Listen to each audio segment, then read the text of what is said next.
땡땡땡이다. 오늘은 회개 변화의 시작이라는 제목으로 하나님의 말씀을 전하려고 하는데요. 엄밀히 말하면 부흥의 세 가지 열매라는 제목으로도 생각해 볼 수 있을 것 같습니다. 여러분 혹시 그 신앙생활은 무엇이다, 신앙생활은 땡땡땡이다 라고 한다면 어떤 단어가 떠오르십니까? 네, 신앙생활은 땡땡땡이다 라고 한다면 아마 각자가 중요하게 생각하는 여러 가지가 있으실 겁니다. 답이 한 가지로 정해질 수 없는 건데, 우리의 신앙생활의 가장 중요한 본질을 좀 뽑으라고 한다면은 그것은 아마 예배가 아닌가라고 생각해 볼 수 있을 것 같습니다. 그러니까 신앙생활은 예배다라고도 볼 수 있는 거죠. 예배가 무엇입니까? 하나님께 영광을 돌리는 거죠. 그래서요, 하나님께서 우리를 창조하신 목적도 어디 있냐면 예배에 있습니다. 그래서 성경을 보면 이사야서 43장 21절에 보면 이 백성은 내가 나를 위하여 지었나니 나를 찬송하게 하려 하심이라 라고 이야기하고 있어요. 그러니까 창조의 목적이 무엇입니까? 하나님을 찬송하는 것, 예배에 있다는 거죠. 이 하나님을 찬양한다라는 말을 우리 소요리 문답에 보면은 1문에 하나님께 영광을 돌린다라고 표현이 되어 있어요. 그를 영화롭게 하고 그와 더불어 즐거워하기 위해서 창조됐다라고 이야기하고 있죠. 그러니까 이 예배라는 건요, 하나님께 영광을 돌리는 것인데, 이 영광의 본질이 무엇인가 하면은 하나님과의 친밀한 사랑의 관계성이 회복되어지는 거예요. 그러니까 예배를 드림을 통해서 하나님과 우리와의 관계가 다시금 회복되어지는 것이 예배라는 것입니다. 그래서요, 엄밀히 말하면 하나님과의 친밀한 사랑의 관계 속으로 깊게 들어가서 그 관계의 회복이 이루어지는 것을 우리가 다른 말로 뭐라고도 얘기할 수 있냐면 부흥이라고도 이야기할 수가 있습니다. 여러분, 우리가 부흥하면은 일단 우리에게 떠올라지는 이미지는 많은 사람들이 모이는 거예요. 뭔가 커지고 뭔가 이렇게 화려해지고 뭔가 이렇게 사람들 앞에 가시적으로 커 보이지는 것이 부흥이다라고 말할 수 있는데, 사실 외적으로 성장하는 것도 부흥의 한 모습이긴 하지만 본질적으로 이 부흥의 의미는요, 다시금 하나님과의 생명의 관계로 들어가는 것입니다. 여러분, 그래서 부흥을 영어로 뭐라고 하시는지 아십니까? 리바이벌이라 그래요. 리는 무엇이요? 다시, 바이벌, 생명으로 다시 들어가는 게 부흥이라는 거죠. 그러니까 생명의 근원 대신 하나님께로 돌아가는 것, 그래서 그 하나님과의 관계가 회복되는 것이 부흥이라는 것입니다. 여러분, 우리가 보통 꽃다발이나, 지난주에도 우리 명예건사 임명식하고 막 꽃다발도 있고 그랬지 않습니까? 보통 그 식물이 딱 잘려가지고 꽃다발처럼 만들어지면은 보통 한 몇 주 정도 갈까요? 1주, 2주 정도 되면은 아무리 좋은 꽃이었다 하더라도 이제 말라버리게 됩니다. 왜냐하면 생명의 근원이 단절되어 있기 때문이에요. 그렇죠? 생명의 근원으로부터 떠나게 되면은 반드시 시들게 될 수밖에 없습니다. 우리의 인생도 마찬가지입니다. 생명의 근원 대신 하나님과 연결되어 있으면 그 하나님으로부터 끊임없이 공급받고 생명력이 넘치고 회복된 삶을 살게 되지만, 그 하나님과의 관계가 단절되게 되면 어떻게 되는 거예요? 점점 시들어 말라가는 겁니다. 바로 죽는 건 아니에요. 점점 말라가게 되어진다는 거죠. 그런 측면에서 부흥, 회복이라는 것은 하나님과의 친밀한 관계성으로 다시 들어가서 하나님으로부터 공급받고 하나님으로부터 행복하고 또 하나님을 찬양하고 하나님을 영광 돌리는 예배의 삶이 회복되는 것이라고 볼 수가 있다는 것입니다. 느헤미야 8장부터 10장까지는 그런 이스라엘 백성들에게 일어난 부흥의 모습들을 설명하는 내용들이 기록되고 있습니다. 지난주 금요일 때 그 부흥의 시작이 어디서부터 비롯됐냐면 하나님의 말씀을 듣고 깨닫는 것에서부터 시작된다라고 이야기를 했어요. 수문학 광장에 모든 사람들이 모여서 학사 에스라에 선포되는 말씀을 듣고 이 말씀 속에서 자기의 삶이 해석되어졌습니다. 우리가 그렇게 수고해서 성벽을 세우고 고생하고 애썼던 것이 하나님 안에서 어떤 의미였는지, 왜 하나님이 이렇게 인도하셨는지를 말씀을 통해서 깨닫게 되니까 그들의 삶 속에서 뜨거움과 하나님에 대한 은혜가 회복이 되어졌어요. 하나님의 인도하심에 대해서 다시 감격이 이루어지면서 말씀을 깨닫고 말씀을 실천하기로 결단하면서 초막절 7일 동안 광야 생활을 다시금 지키는 그 절기를 실천하는 모습이 지난주까지의 본문이었습니다. 오늘 느헤미야 9장의 내용은 그렇게 하나님의 말씀으로 하나님 앞에 다시금 깨닫고 하나님의 은혜를 각성한 이스라엘 백성들에게 나타난 세 가지 변화가 무엇인지 살펴보려고 합니다. 다시 말하면 하나님을 경험해서 진정한 부흥을 경험하게 됐을 때 나타나게 될 세 가지 변화가 무엇인지를 살펴보려는 거예요. 첫 번째가 무엇이냐면 바로 회개 운동이 일어난다라는 것입니다. 우리 1절, 2절 말씀 한번 같이 읽어보겠습니다. 시작. 그달 29날에 이스라엘 자손이 다 모여 금식하며 굵은 베옷을 입고 티끌을 무릅쓰며 모든 이방 사람들과 절교하고 서서 자기의 죄와 조상들의 허물을 자복하고. 지금 이스라엘 공동체가요 7일 동안 초막 생활을 했습니다. 텐트 생활한 거예요. 이게 쉽지 않았겠죠. 그런데도 마음에는 은혜가 넘쳤습니다. 하나님이 우리를 인도하셔서 광야의 조상들이 광야에서 함께 하셨을 때 구름기둥 불기둥으로 함께 해주셨듯이 지금 우리와도 함께 계시는구나를 깨닫고 하나님의 은혜를 깨닫게 됐을 때 그들에게 나타난 변화가 무엇이냐면은 자기의 죄를 돌아보게 됐다라는 거예요. 이스라엘 백성들이 광야에서 불순종했던 것들, 가나안 땅에 들어가서 하나님의 말씀을 믿기보다 이방 신들을 섬기고 우상 숭배를 했던 것들, 하나님 앞에 잘못됐던 자기의 모습들을 돌아보게 되면서 지금 이스라엘 백성들이 무엇을 합니까? 이방 사람들과 절교하고 자기의 죄와 조상의 허물을 자복했다, 회개했다라고 이야기하는 것이죠. 여러분, 베옷을 입고 티끌에 앉고 죄를 자복하고 그런 어떤 회개의 모습인데, 진정한 부흥이 일어날 땐 필연적으로 이런 회개가 동반되게 된다는 것입니다. 여러분, 회개는요 단순히 내가 잘못했습니다라고 안타까움을 느끼는 차원의 얘기가 아닙니다. 회개라는 것은 기존에 가던 방향을 180도 바꿔서 반대 방향으로 나아가는 것이 회개입니다. 그러니까 단순히 잘못했다, 안타깝다, 아쉽다의 감정의 표출을 하는 게 회개가 아니라 이전의 내 삶을 청산하고 새로운 삶으로의 전환을 이루는 것까지가 회개라는 것입니다. 여러분, 평양 대부흥 운동이 일어났던 1907년도에 이 부흥이 우리나라 기독교 역사에서 정말 되게 큰 부흥이었죠. 온 평양 도시가 하나님의 부흥으로 회복되어지는 놀라운 변화가 나타났던 것이 1907년도에 그 평양 대부흥 운동입니다. 그런데 이때 이 부흥의 시발점이 어디였냐면은 장대영 교회에서 열렸던 집회 가운데 장로님이었던 길선주 장로님께서 집회 가운데 성도들 앞에 서서 이렇게 고백을 했습니다. 나는 아간과 같은 자입니다. 나 때문에 하나님께서 축복하실 수 없었습니다. 약 1년 전에 임종을 앞둔 친구가 나를 자신의 집에 불러 부탁했습니다. 길장로, 나는 곧 세상을 떠날 것 같소. 내 안에는 그만한 능력이 없으니 자네가 내 재산을 정리해 주면 좋겠소. 난 그 부인 재산을 관리하던 중 욕심에 겨워 부인의 돈 100달러를 사취했습니다.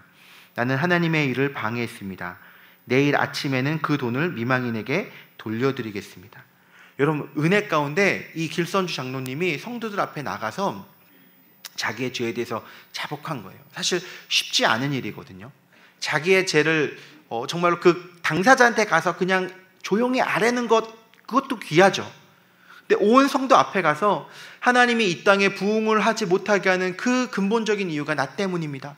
내가 이런 죄를 저질렀습니다 라고 성도들 앞에 고백하고 자기의 용서를 구했더니 여기저기서 수많은 성도들이 다시금 일어나서 저는 이런 죄가 있습니다, 저는 이런 죄가 있었습니다 라고 고백하는 가운데 죄를 자백하고 다시금 하나님의 은혜를 구하는 그런 어떤 회개 운동들이 그 안에 일어난 거예요. 그리고 그 회개 운동을 통해서 그 집회에 참여했던 1,500명이 회개 운동에 동참하게 됐고 평양 온 도시에 회개의 부흥의 운동이 일어나게 됐습니다.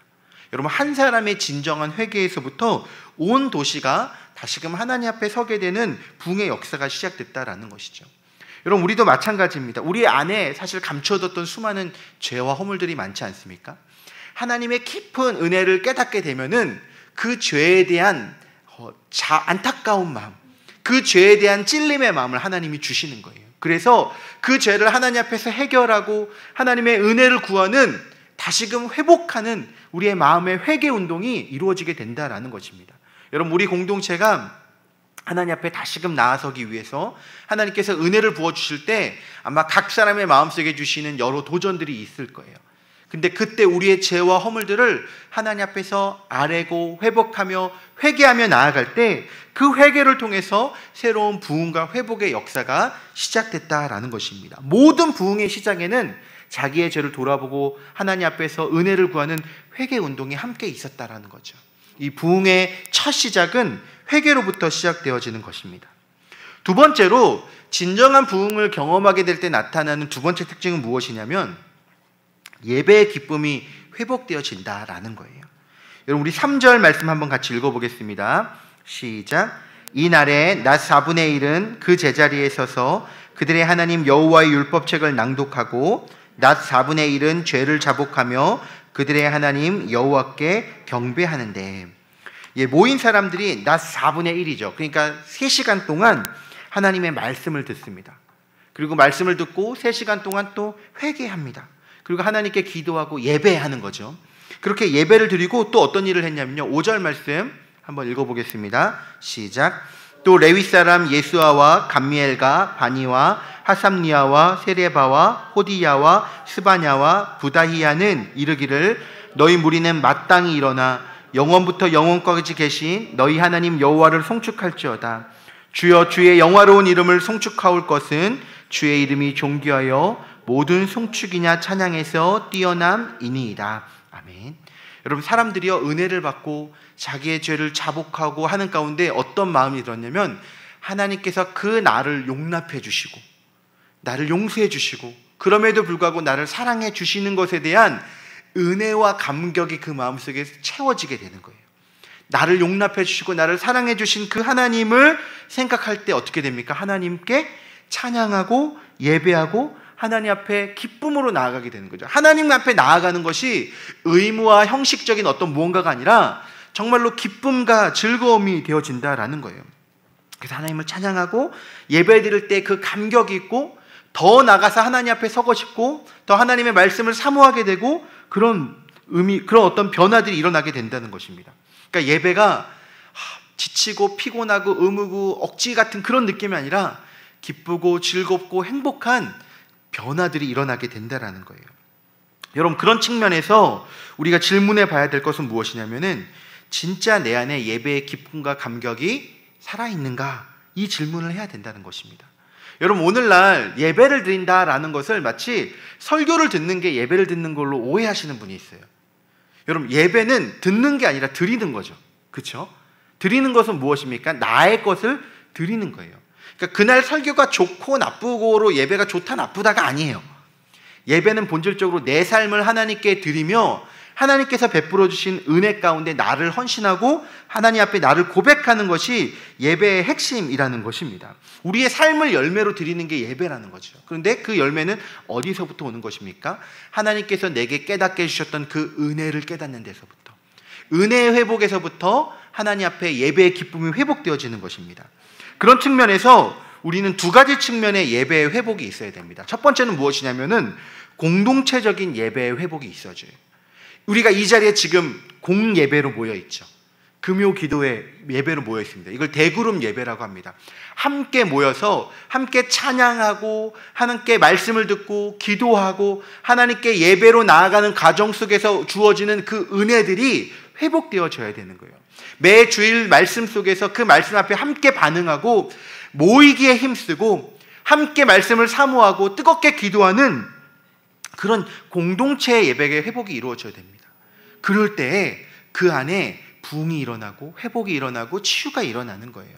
그래서 여러분 교회의 회복을 위해서 기도할 때 예배의 회복을 위해서 꼭 기도해 주시기 바랍니다. 하나님 우리 교회의 예배가 하나님이 기뻐하시는 예배되고 사람들이 모일 때 신령과 진정으로 드려지는 예배가 되게 해주시옵소서. 이 기도를 함께 해주셔야 돼요. 또 하나 우리가 정말로 본질적으로 회복해야 되는 것은 공동체의 예배도 함께 회복돼야 되지만 개인의 삶의 예배가 드려져야 됩니다. 여러분 예배는 수요일날, 금요일날, 주일날만 드리는 게 아니죠. 예배는 사실 매일의 삶 속에서 드려져야 되는 것입니다. 여러분 그래서 예배를 드리는 방식은 다양해요. 학생이 주님을 위해서 공부를 열심히 하는 것도 예배인 거고요. 가정주부가 정말 하나님을 사랑하는 마음으로 가족들을 위해서 식사를 잘 차리고 돌보는 것도 예배고요. 직장인이 하나님을 위해서 내가 주어진 재능과 은사들을 통해서 열심히 일하는 것도 사실 다 예배입니다. 그러니까 하나님 앞에서 우리가 모든 일을 하는 것이 다 예배의 측면이죠. 그런 측면에서 내가 정말 하나님을 위해서 무언가를 하고 있는가, 모든 일을 주께 하듯 하라라고 하신 그 바울 선생님의 말씀처럼 내 삶 속에서 주님을 위해서 수고하고 애쓰는 그 모든 일이 하나님 받으시기에 합당한 삶이 되도록 우리의 삶의 예배로 나아가야 된다라는 거예요. 그런 과정 속에서 또한 우리의 거룩함을 실천하는 게 중요하죠. 죄는 하나님과의 우리와의 거리를 무너뜨리지 않습니까? 죄가 우리 안에 있으면 하나님께 가까이 가기 힘들게 만들어져요. 예배의 감격과 은혜를 받기 어렵게 만듭니다. 그런 측면에서 죄를 회개하고 하나님 앞에 기쁨으로 나아가고 하나님을 위해서 성실한 삶을 살아가는 그것이 우리의 삶의 기쁨이 되어진 그런 삶의 예배가 회복되어져야 된다는 거죠. 근데 참 부흥이 임하게 되면 이게 의무가 아닌 자발적인 기쁨이 됩니다. 더 말씀 듣고 싶고요, 더 기도하고 싶고요, 더 모이고 싶고요, 그것이 자발적으로 이루어지게 돼요. 사람들이 함께 모여있는 공동체가 너무나 좋아서 함께 주님을 찬양하는 그 하나됨이 너무나 기쁘고 감격돼서 주님 앞에 자발적으로 은혜를 구하며 나아가는 그런 공동체의 예배 회복이 이루어지기를 소망합니다. 우리 선일교회 안에서도 그런 예배 회복이 이루어져서 주님께서 기뻐하시는 그런 놀라운 변화들이 함께 세워지기를 소망합니다. 자, 세 번째로 진정한 부흥과 함께 나타나는 세 번째는 무엇이냐면 바로 언약의 갱신, 다른 말로 하면 결단이 나타나게 된다라는 것입니다. 우리 38절 말씀 한번 같이 읽어보겠습니다. 시작. 우리가 이 모든 일로 말미암아 이제 견고한 언약을 세워 기록하고 우리의 방백들과 레위 사람들과 제사장들이 다 임봉하니이다 하였느니라. 예, 언약이 무엇일까요? 언약, 이건 하나님과의 약속이죠, 엄밀히 말하면. 근데 우리는 두렵고 힘든 현실 속에서 하나님의 언약을 붙잡고 살아가는 것이 어찌 보면 신앙생활, 믿음의 생활이라고 볼 수 있습니다. 여러분, 우리가 삶을 살아가는데 삶이 내 뜻대로 되면은 참 편하겠죠. 내가 원하는 대로, 내가 계획한 대로 내 삶이 이루어지면 우리는 아무 걱정이 없을 거예요. 그런데 인생이라는 것이 어떻습니까? 전혀 예측할 수 없고 전혀 생각할 수 없는 방향으로 흘러갑니다. 이렇게 몸에 병이 날 거라고 어떻게 알았으며, 우리 가정에 이런 문제들이 일어날 줄 우리가 어떻게 예상했으며, 우리가 예측할 수 없는 수많은 문제들이 닥쳐올 줄 우리가 어떻게 알았겠습니까? 두려움의 현실을 우리는 살아가고 우리 감당할 수 없는 현실을 살아가는 거예요. 근데 그때 무엇을 붙잡고 살아가는 겁니까? 하나님 우리에게 주신 약속 붙들고 살아가는 겁니다. 그게 무엇이냐면 믿음인 거예요. 언약을 갱신한다는 것은 하나님 앞에서 다시금 그 하나님의 약속의 말씀을 믿음으로 붙잡겠습니다라는 고백으로, 결단으로 살아가는 것입니다. 현재 상황을 보면은 막막해요. 두려움이 있어요. 힘든 게 있어요. 그런데 내게 주어진 하나님의 약속을 볼 때 그 약속을 붙들고 이것을 다시금 견디겠습니다라고 결단하는 게 믿음이라는 것입니다. 결국 신앙생활은 결단이에요. 우리의 현실의 불확실함과 두려움 가운데 세상은 다른 것들을 붙잡을 걸 요구합니다. 돈을 붙잡아라, 인맥을 붙잡아라, 다른 어떤 사람들을 붙잡아라, 그것이 너를 승리하게 해줄 거다라고 요구하지만, 그런 모든 세상의 소리들을 내려놓고 나를 붙드시고 이끄시고 인도하실 하나님을 붙잡겠습니다 결단하는 그것이 믿음의 사람들의 태도라는 것이죠. 근데 경험적으로 알게 되는 것입니다. 결국은 하나님의 인도하심과 은혜로만 우리의 인생이 이루어지는 것을 우리가 알게 되는 거예요. 여러분, 우리에게 너무나 분명한 약속이 있지 않습니까? 그 약속이 무엇입니까? 바로 예수 그리스도의 십자가입니다. 십자가만큼 분명한 확증은 없어요. 우리가 아무리 불안하고 두렵고 힘든 상황 속에 있다 할지라도 예수 그리스도의 십자가를 다시금 생각해 보면 하나님이 우리를 어떤 마음으로 어떻게 사랑하셨는지는 우리가 너무나 명확하게 알게 되는 것입니다. 여러분, 하나님이 우리를 사랑하시고 구원하실 때 우리의 자격을 필요로 해서, 우리의 어떤 자격 때문에, 어떠함 때문에 사랑하신 게 아니잖아요. 우리가 여전히 죄인 되고 연약했을 때 그저 먼저 우리를 사랑하셔서 우리를 구원해 주신 거지 않습니까? 그래서 로마서 5장 8절은 사도 바울은 이렇게 우리에게 이야기를 합니다. 함께 읽겠습니다. 우리가 아직 죄인 되었을 때 그리스도께서 우리를 위하여 죽으심으로 하나님께서 우리에 대한 자기의 사랑을 확증하셨느니라. 죽음으로써 먼저 확증해 주셨다라는 거예요. 우리는요, 그 사랑을 경험했기 때문에 두렵고 힘든 현실 속에서 하나님을 신뢰함으로 걸어가는 거예요. 여전히 현실은 어렵습니다. 그런데 하나님 날 사랑하시는 게 너무나 명확하고 분명하기 때문에 하나님, 내가 그 약속 다시 붙잡겠습니다. 하나님 날 선하게 이끄실 줄 다시 믿겠습니다. 결단하는 그 결단이 진정한 부흥을 이룬 공동체에 나타나게 된다라는 것이죠. 말씀을 마무리하겠습니다. 여러분, 정말로 참된 부흥이 일어나는 공동체의 세 가지 특징을 제가 얘기했습니다. 첫 번째는 회개 운동이 일어난다고 했어요. 여러분, 우리 각 개인의, 우리는 다 죄인입니다. 누가 더 큰 죄냐 작은 죄냐 따질 필요가 없는 다 연약한 죄인이에요. 우리가 서로를 볼 때 다른 사람의 죄가 보일 때가 있거든요. 저 사람은 왜 저래? 저 사람은 왜 저래? 라고 이렇게 막 어떤 의미에서, 그래서 누군가를 판단하고 혹은 마음속으로 정죄할 때도 있습니다. 그런데 하나님 보실 때는 그게 참 웃긴 거예요. 왜냐하면 커트라인이 예를 들어서 60점이면 한 10점, 15점, 16점끼리 누가 더 죄가 점수가 잘 받았네 못 받았네 따지고 있는 거랑 똑같은 거예요. 하나님 보실 때, 야, 니네 다 똑같은 죄인이야, 니네 다 자격 없는 존재들, 이러고 있는 거죠. 여러분, 우리가 그래서 남을 비판하고 정죄할 게 아니라 서로를 위해서 안타까워하면서 기도해주고, 저 사람의 연약함이 보이면 아, 저 사람을 위해서 기도하라고 하는 사인이구나 생각하면서 기도하고, 우리가 집중해야 될 건 무엇입니까? 나의 잘못과 허물. 하나님, 내가 가지고 있는 이런 연약함과 이런 죄악이 주님 앞에서 정말로 해가 되지 않도록 나를 붙들어 주시옵소서. 주님의 은혜를 구하며 회개하며 나아갈 때 하나님의 새로운 부흥의 일들이 일어날 것입니다. 그곳에서, 그 회개에서부터 무엇이 해결되는 것입니까? 예배의 기쁨이 다시금 시작되는 거예요.